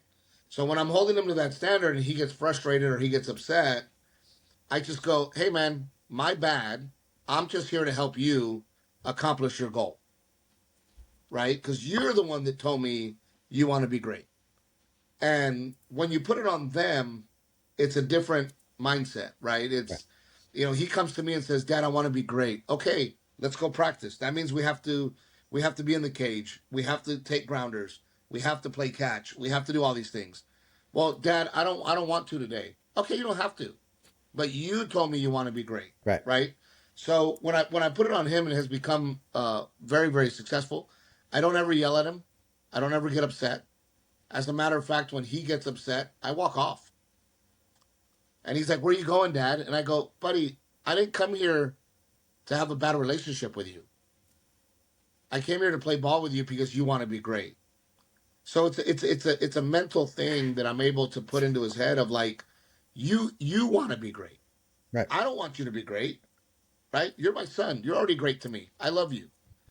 But you want to be great at baseball, so I'm going to help you do that.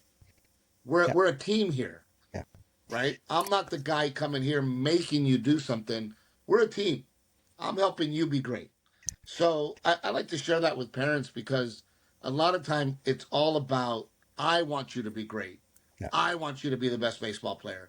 I want you to hit home runs. I want you to be the shortstop. And once you do that to a kid, there's a big disengagement there of the kid going, every time he swings the bat, he turns around and looks at dad. And like I tell my son, I go, don't look at me. I don't care if you strike out. I don't care if you hit a home run. I don't care if you miss the ball. Right. Right? Am I proud of you for working hard? Yes. But whether you hit a home run or not does not change the way I love you or I'm proud of you. Yeah. It's a great approach. Yeah, great It approach. sounds like you're catching him when he's at a point where he's not enjoying himself, and you're pointing that out. It's like, hey, working hard doesn't mean to stop having fun. So, question for you is, it seems like you still enjoy being on stage. You still enjoy that aspect of entertaining. Love being on stage. People last night, as a matter of fact, a fan came up to me and they go, "Where's your favorite place to perform?" And I said, "On stage." I go because they don't pay me to do comedy. They pay me to travel.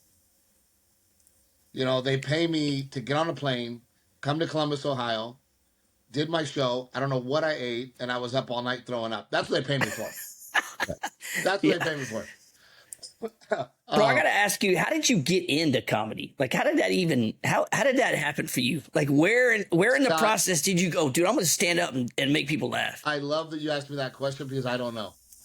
When you think about coming from Gregory, Portland, Texas, when you think about the fact that, I was growing up in the 80s and 90s, Gregory has 2,000 people. Portland had 6,000 people. There wasn't a comedy club for 300 miles. Yeah. I saw it on TV, wanted to do it, put it in my head that I wanted to do it.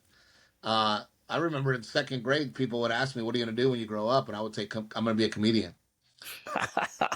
Were you making the class laugh back then? Like, were you making your classmates? Of course, right? I love making people. I love now that my teachers come to me and they go, "Oh my God," we all would go to our lunch break and say, "What did Steve say in your class?" What was the funny thing that Steve said? But did you stay in trouble though? Did you stay in trouble? No, you know what? I was kind of like Zach Morris. I was kind of charming and able to get away with it, and I also knew when to shut up. Right? See, that's the shit I couldn't pull off, Steve. Yeah. Like, I tried to be funny, I just got in trouble. Like, it's obvious I couldn't do that. Well, that means that you weren't funny. That's it. That's what I figured. That's what I figured out. I could say a funny line or two, and they'd laugh, and then but I knew when to shut up, because I had a very hardcore, strict dad. But I just figured it out, and I think that relates to anything anybody wants to do. My attitude was always, I'm going to be a comedian. Yeah. Right. And some people have this attitude of like, oh, I want to go pro. I want to go D1, right? To take it back to baseball, softball. There is no I want to. I'm going to. Yeah. I'm going to be a comedian. I'm going to go and do this. I'm going to do that. And, this world is a funny place. I truly believe that if you manifest it and if you tell people you're going to do something, it's going to happen. I think that both of you guys, if you were to tell 25-year-old you, one day you'll be sending girls to D1 colleges to play softball, and you would own this organization, you'd go, oh man, that'd be really freaking cool, right? You manifested it, you Yeah. created it, you wanted to be in softball, you are in softball, right? Yeah. So, for me, comedy was just one of those things that I obsessed over, wanted to be a part of it. Man, back in the day, HBO, there was no guide, right? There was no, hey, what can I watch or whatever. HBO would finish a movie and it would say, here are the next three things that are coming up. The third one would be comedy. And I would set my alarm as a kid to wake up to go watch that comedy. Because That's cool. my dad had a what kind of thing was it? Red Fox album. The album, right? For kids that don't know, you had a record and you put it on a thing, and I would listen to that album in my room quietly over He and over and was over again. amazing. Oh, he's the best, and Who makes you laugh the most? Like who out there now makes, like, when you watch, you watch this person, you go like, dude, that person's funny as shit. Well, that's the sad part, is I'm no longer a fan of stand-up comedy because I can't watch it because I don't want to be influenced, right? Yeah. I don't want to bite something from somebody, so I don't watch it at all. But when I was coming up at the Comedy Store, all of us were there, everybody. I mean, I tell people, you name a comedian, I stood at the Comedy Store parking lot with them, right? So we would have 15, 20 comics on a lineup. I mean, from David Spade to Dave Chappelle to Robin Williams to Joe Rogan to, I mean, you name it, they were on that lineup. And the guys that I would look at and go, man, they're good, is like Bill Burr. Yeah. Right? Bill Burr. Yeah. I look at Bill and I go, God, that guy's good. My friend John Caparillo, right? John, if you don't know him, very talented stand-up comedian. But none of them make me laugh because I sit there and I go, comics just go, oh, that's funny. Oh man, that's good. Yeah. So when you talk about belly laughs, it's my cousins, right? My cousin Rudy, Gotcha. my cousin Frankie, my mom's hilarious. She says things and does things that make me laugh, right? So, the sad part is I loved being a fan. Yeah. I loved waking up at night, watching stand up and just like, and laughing at these great bits. And now that I've been doing it for 25 years, they're all my friends. Yeah. From Bert Kreischer, Tom Segura, Joe Coy, Gabriel. I mean, they're all my friends. Yeah. Chappelle. I mean, they're all my friends.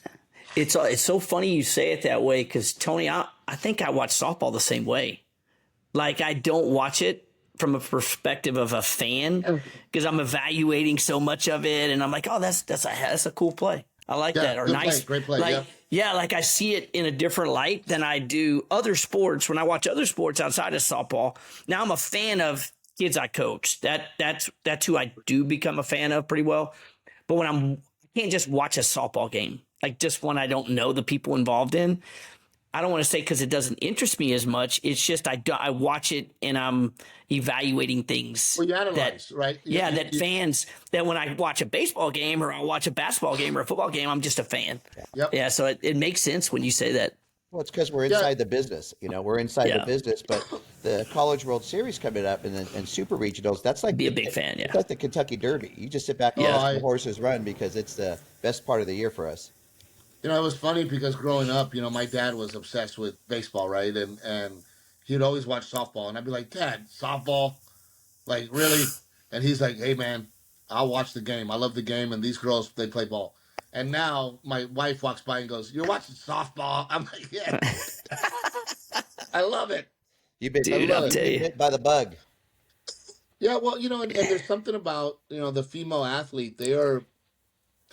physically, are they better than the men? They can't be, right? It's just biologically they can't be. But their grit, the kind of grit that women have is different. When you see these girls celebrate, when you see these girls make a really hard play, there's just a different passion that they have. Yeah. Not that men aren't passionate, it's just different, right? And these girls they play with such freaking heart. And they look at their teammates and they go, and the other teammates go, and there's just there's just a passion that isn't there at the MLB. I think You that know, softball players started dancing on second base before baseball players did. Now you get baseball players Now to you do got a baseball little players oh dance, dancing yeah, at second base. but that's right. Yeah. the girls Yeah, give the the outs. girls were doing that They're, first. they're doing that, and then Yeah. and then have you Yeah. ever seen the way the girls give the outs to each other? They all have this special little thing for between the center Mhm. fielder and the shortstop, and they Yep. have this way of communicating. So there's some little niches. Because I think there's more of a bravado with men, right? There's more of a, of course I did that, right? Yeah, of course I made that play, and they got this kind of swagger, like, oh man, you see what I did? Girls are like, did you see what I did? you know, and there's just there's a difference, And the social bond for them is different. You see more girls go to each other's weddings later on down the road, and so they really celebrate with each other. And you could see a big leaguer stand on second and kind of imagine he was doing that when he was 10 years old in his backyard, thinking he was going to do that someday in the big leagues. Mhm. Like Yep. that's that Yeah. self-celebration part of it. So pretty Well, interesting. I will say, I have, I wanted to share this with you guys too. I've partied with every single pro sport, right? I've partied with NFL guys. I've partied with NBA guys. I've partied with MLB guys, right? Hockey guys. When I really started hanging out with MLB guys, one thing that I noticed was most of them were married, which I thought was very interesting at a young age, right? So we were going out with MLB guys, and they weren't the let's go get bottle service, let's go get crazy, because that was the NFL, that was NBA. And I look at the sport and I go, why? Right? Why are these guys more down to earth? Why are these guys already married? Why are they not these wild animals that the NBA is or the NFL is, right? And I came to the conclusion that it's because it's such a family sport, right? We spend our weekends with our kids, right? We are, it is grandma, grandpa, mom, dad at a baseball tournament on Saturday. In between games, we're hanging out with our kid. They're hanging out with their friends. And then Sunday morning, we wake up and do it again. So it's a very It's family true. oriented sport, right? Where these kids are surrounded by parents and grandparents every weekend. Right. You look at football, you look at basketball, that's not the case. They're not playing tournaments all weekend, right? They go play a game, they hang out with their buddies, mom and dad come watch, and that's it, right? Not to mention after the tournament, all the parents and kids go eat, go They have a all, they all drink. keep hanging out together for So sure. so the whole weekend for my son, at least since he was 7, is family. Yeah. Yeah.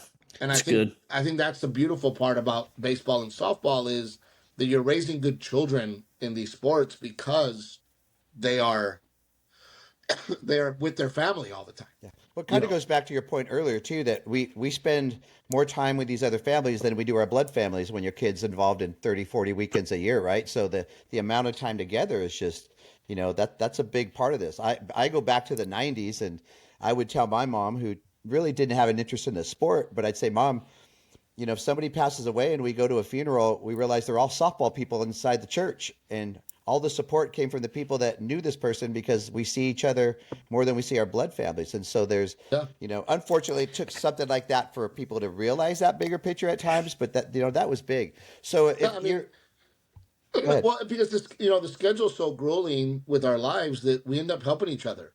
You Yeah. know, you Yep. end up calling that other. You become friends with that other families and go, hey, can you take Garrett to practice today? Or hey, I got another kid playing a tournament across town. Right. Can you pick up my kid and take him to that tournament? And you just you help each other out and there's a passion and I love watching. My wife is the most bougie girly girl you'll ever meet. I mean, she wears dresses and skirts and always has makeup on and loves jewelry and loves to shop and hates football and she is the most girly human you'll ever meet. To see her now, on tournament day, put her cute sweater on. Oh, I got to get, we're Canes, we're black and yellow. I better get my cute black and yellow sweater, and I better get my Canes earrings, and oh, I got my baseball mom shirt and my baseball mom cup. To see her embrace this sport and fall in love with it because of our son was really cool to see because at first she was like, "Oh God, look at these idiot mothers." Oh my God. I'm not gonna be that. Yeah. I'm not gonna wear baseball stuff, and now she's embroidering baseball hats. Yeah. she's No, she's that's in. funny. Hey, Steve, tell me about your park setup. So you got the wagon, you got the ice chest, you got like what do you got the umbrella, like Excuse me. most families that's okay. Most families customize their setup. So you got that down, Oh, buddy, we got the Cadillac of wagons. right? It's a push wagon. As a matter of like, we walk by with our wagon and people are like, "Damn, where do they get that?" But yeah, we got the chairs, You the got the wagon, the chairs, the the rocker. the Are whole. there rocker chairs or no? No, of course they're the Yeah. spring loaded. Because I'm a comedian. I did a show at this place called Champion Ranch, and they gave me like three badass chairs. So, and they're like $300 these chairs each. So we show up with our $500 wagon and our $300 chairs, and we are on it, man. We love it. And my father-in-law, it's cool to see him. That is his happy place, right? That's cool. My father-in-law is like, I will not miss a game. Yeah. I will That's be at every game that Garrett plays, and again, it is so family oriented, right? And it's such like for me, tomorrow I'll wake up here in Columbus. Thank God for our game changer game. It's just getting better. We got multiple cameras. We got different looks. But I'll watch The the game production. tomorrow. That's a full production. I'll watch the game tomorrow on Game Changer, and then I don't work on Sundays, so usually I get home for Championship Sunday. That's Um, awesome. and I'm able to fire the kids up, because I show up and I'm like, "We win a championship. We're doing a TikTok, boys," and they're like, "See, see," you know. I love good it. stuff. Well, Steve, hey, I don't want to keep you too much, man. I know you're not feeling the best, and I appreciate you, but I do want to touch on one thing before you jump off here, bro. And I really appreciate your time. But you are part of something that is Tony and I. Tony runs a foundation called Play with Honor. I have a foundation called For the Heroes, and you run a foundation that helps services vets. And I don't even know that Tony knows about this, but I'd love for you to talk about that a little bit if you would. Well, my throat is so bad from last night. Yeah, Helicopters for Heroes. We've been at it for a long time. We've raised $4 million over 12 years, and actually, I'm wearing the hat. I take That's what made me yeah. pop think about it, bro. Um, I take it very seriously. My father desperately wanted me to serve. My dad had this whole plan for me, and it did not go the way he wanted it. He wanted me to join the military, serve our country, and he wanted me to be a Texas game warden, right? And then forever Wow. he'd put that in my head. You're going to serve this country, and then you're going to be a Texas game warden. Well, unfortunately for him, I broke my back in high school playing football, and I wasn't able to serve. And I always kind of felt that kind of like you let your dad down. I didn't get to serve this country, and I realized, well, there's other ways to serve. I don't just have to put on a uniform to serve this country and our veterans. So we started this organization, Helicopters for Hero. We provide healing weekends. We call them healing weekends throughout the year. Our big healing weekend is what started the whole thing is the helicopter hog hunt. So we fly out about 70 wounded veterans on us. They hang out with us all weekend. Our sponsors and veterans get in helicopters. We hand them guns, and they shoot hogs out of those helicopters. So, So, Steve, you gotta let this guy know who lives in California. Like, killing hogs is a big deal. If we don't kill them, if they don't kill them, they tear everything up. oh So we yeah, gotta, yeah, they're like yeah. rats, man. They just keep multiplying, and we got to These shoot are them. big So hogs. yeah. Yeah. But these veterans come out and they feel that camaraderie again. They're getting in a helicopter. Some of them for the first time since they got out. Wow. And they have this sense of pride and this feeling of like brotherhood again, and they get to hang out all weekend. And I tell people, I go, man, I don't cry unless I'm at Helicopters for Heroes because these guys are telling their stories because these guys are hugging each other. I'll tell you a very special story before I go. We fly in wounded veterans from all over the country. And we have a tram that picks them up at the different hotels to bring them out to the ranch so they can participate in our gun range and the, excuse me, and the helicopter hunt. This one guy and his best friend came to Helicopters for Heroes. He was missing 2 limbs. He was missing his legs. His buddy was missing an arm and a leg. They had gotten blown up in Afghanistan together. Both lost limbs. This guy gets on the shuttle and starts talking to those 2 guys. Turns out, after they got blown up, that guy replaced them. Not only did he replace them, he was issued the same sidearm that other guy got, and then he got shot in the head. And forever, he goes, that damn sidearm, we called it the unlucky sidearm because I knew that the person that I got it from had gotten blown up. He goes, and then I got shot with it. These guys had never met. They knew each other's name, but never met. And now they're in a van together, driving to this deal, and they are now still best friends, the 3 of them. Wow. But it all happened at Helicopters for Heroes. Yeah, that's awesome. There's a guy named Shiloh Harris. Shiloh Harris is, please look him up. He's got a book called Steel Will. I know him. I know the guy. Yep. Shiloh's a very good friend of mine. We have him at Helicopters for Heroes. He's telling his story. In the front row, a guy breaks down and ugly cries. When I tell you ugly cries, this guy lost it. Shiloh goes, are you okay? He goes, I'm the one that took you out of Afghanistan. I picked you up. I medevaced you out. And I thought you were dead.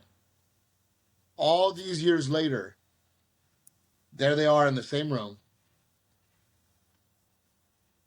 And him finding out. And he goes, and I remember because I held your fingers in my hand. He goes, I was trying to save your fingers. Excuse me. He goes, when you walked on stage and started telling your story, he goes, I know every single name, every name of everybody I halo flighted out of Afghanistan. Wow. He goes, and when I heard your name, I found out for the first time that you lived. That's the kind of stuff that we do at Helicopters for Heroes, right? We call it healing weekends. These guys and girls, they risk their life for us. And we now have 1 in every 9 homeless people on the streets is a veteran, 1 in every 9. We're at 40 veterans a day committing suicide, 40. And for us to wait for these piece of shit politicians to take care of our veterans is asinine. We got to take care of them. We got to look out for them because when they're asked to do their job, they don't hesitate, right? So helicoptersforheroes.com, H for H. I want to tell your followers and listeners about something really special. $50 gets them in 3 different raffles. Raffle number 1 is a beautiful photograph of a helicopter painting. Raffle number 2 is tickets to go see me in Vegas backstage at MGM Grand. And then the big raffle is for them to come and spend the weekend with us shooting hogs out of a helicopter.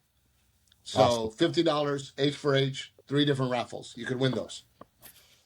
We'll make sure, Steve, to get this, when we get this edited up, we'll get that put on the screen and share that with everybody. So I knew that's special to you. I really wanted to give you an opportunity to talk about that. And man, I appreciate you jumping on here. I know you don't feel the best. And oh man, last night, I think I had a little food poisoning last night, man. That's no good. I have not been that bad in a long time. When I always tell when you're going, oh God, please make it stop. Yeah. I mean, it was bad. Maybe I lost a couple of pounds, so maybe that helps.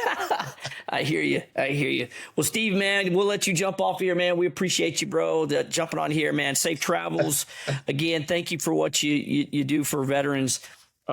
Me being a veteran, I certainly know the importance of what our responsibility is to those guys. And we appreciate what you do out there, man. And we'd love to have you back on here at some point for sure. No, man, please don't hesitate, man. I'd love to be back on. I love talking life. I love talking baseball, and softball is life. So that's I right. love talking about it. Let's get him back on and maybe talk about Bruce Bolt batting gloves and umpires and all kinds of stuff that Oh goes with the yeah, no, game. Steve's got his hand in all kind of businesses. So Oh, yeah, yeah, we love talking business on here too. So that'll be a whole nother episode. We'd absolutely. love to dig into your business side of things and get your perspective on things. So And I always like to talk about these parents that don't coach and want to get involved.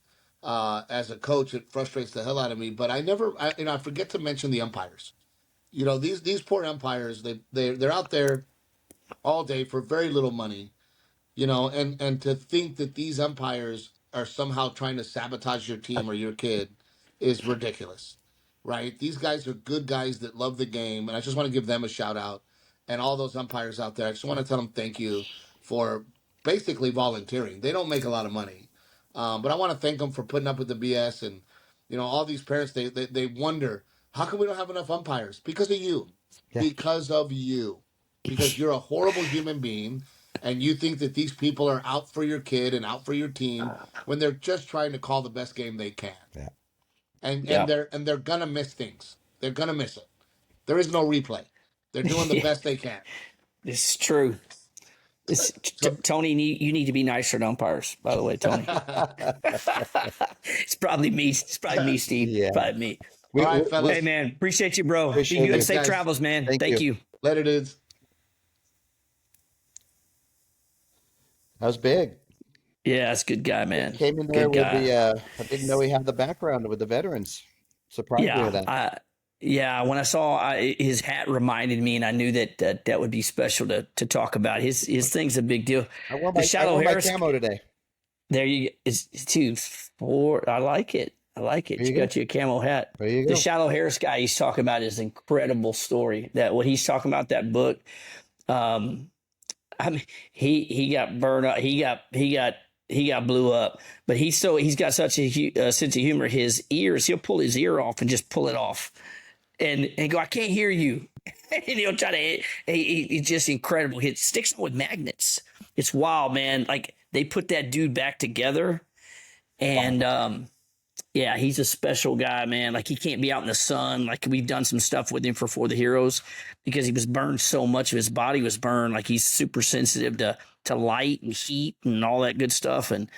But yeah, what Steve's doing over there with Helicopters for Heroes is a big deal, and just cool having him on today. So, Bro, I love that we talk about, high level stuff, low level stuff, it's all, to me, it's all somehow related, but I just really appreciate that aspect of it because I think that perspective is what it's going to take to keep people in the pocket, man, so we can all enjoy this thing the right way. that's it. Today was a long one because we had our little our thing, and we had a little. We'll splice it together. We had bringing Steve in there, changed up, but we'll get that. Yeah, do that. We'll save the predictions and stuff for next week. We'll get to talk about the postseason regional stuff next week and what those because that'll be the week we're going into regionals. Who's winning the SEC tournament? Man, I think it's going to be man. I hate saying it. I just feel like OU may pull it off. If I was going to Vegas and betting, I want to say Texas or A&M is going to do it. I don't know how much they'll empty the gas tank trying to win it. If I want to say that, you know what I mean? With regionals and stuff coming up, I don't know. Be interesting. And how much the semifinals take out of each team, right? Like the Texas A&M thing is going to be a dogfight. That's going to be a fight, and that may puncture some holes in some tanks going into the finals tomorrow. So who knows? Who do you got? Bro, I can't go against Patty. I can't do it. She continues. Tough, man. The last time I think I took Texas, and she bitch slapped him 3 games in a row. Yeah, she's like, yeah, it's tough, man. It's tough, and they're tough. I feel like they're certainly tougher at home than they are on the road, right? There's that. This being a neutral site makes it a little bit, more settled, but. I hate that if I was going to, because I'm a Texas A&M guy, I've got a bunch of kids on those teams. I'd like to be able to say I'd go to Vegas and bet on them, but I think it'd be challenging. Yeah. I think it's going to be real hard to bet against OU in this little 2-game setup here. Yeah, well, some bets are going to be higher risk if you took them. Some bets will be lower risk to make the money, or you never lower return. But It's all That's odds, it. man. That's all we're trying to do is play the odds. But some great stuff, and it'll be interesting if Texas and OU get to the finals of the SEC. Whew. Yeah, that'll be a ball game. Right. So your one big thing. We'll end with this real quick. You got a one big thing for today? My one big thing for today is watch the catcher's glove. Watch the catcher's glove. I'm going to tell people. So when we watch the game, we notice the hit. We notice a lot of things we normally watch at the way we watch it normally. But watch the catcher's glove, because the glove tells you this, especially with the hardest hit balls, the highest exit velocities, the home runs. And like we try to tell our pitchers, a mistake is a mistake, right? And by the way, Holly released that first episode of Pitcher Perfect with her and Kat. Mm-hmm. Dude, mm-hmm. gold coming out of Kat's mouth, right? Like of just winning, and you almost have to watch, like, talking about it too much, whether it's command or, like, for us, the rings or something like that, because you're not trying to turn people off to what the key to winning is, right? But if you watch the catcher's glove, it tells you the story. It's not even so much on TV where they set up, they'll flash it, but where's the location of the pitch? Because I know so many hitters that tell me something is off with their swing, and I tell them, no, what's off is the pitch you swung at. And so it's just a different insight of, like, making yourself actually watch the catcher's glove, and then you go, oh shit, there it was, thigh high, waist high again, right? So that's my one big thing.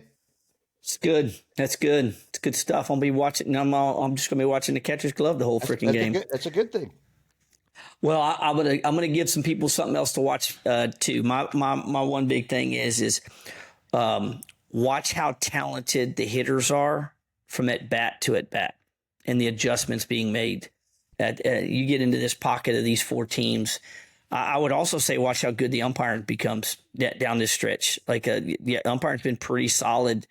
Like most of the challenges have been unsuccessful. I mean, they're being really, really accurate. Strike zone's been really pretty good. Hadn't been super wide. It's forced pitchers to really execute. But watch how good the hitters are making adjustments from at bat to at bat, and what's happening in the game and where the runs are being scored. Right, most of the runs are being scored in the back third of the game, and that's just a pile of adjustments being made by really good coaches and really good players. Innings 5, 6, and 7, man. That's why we do what we do with the Alliance, right? Make them grind it out. And who can last that long, right? It's exactly. It's such a good point. Yeah. Well, guys, we appreciate this. This was a fun day. We got Steve on. We appreciate him. I know he didn't feel great, and he pulled that off when he called and said, "Hey man, I'm so sorry, dude. I was up all night. I guess, but I'll jump on if you need me." I said, "Bro, let's go." So let's get him back on when we can. Yeah, we'll get that, and we hope you guys have a great weekend. What we'd love for you to do is go follow us on YouTube and subscribe there, and keep up with us. Follow us on Facebook and all the other Twitter and all that good. It's X now. I'm sorry, I called it Twitter. Yeah, I say Twitter all the time. But we appreciate you. We'd love for you to follow us, and can't wait for this episode to come out. And we appreciate you watching. So you guys take care. Have a great one.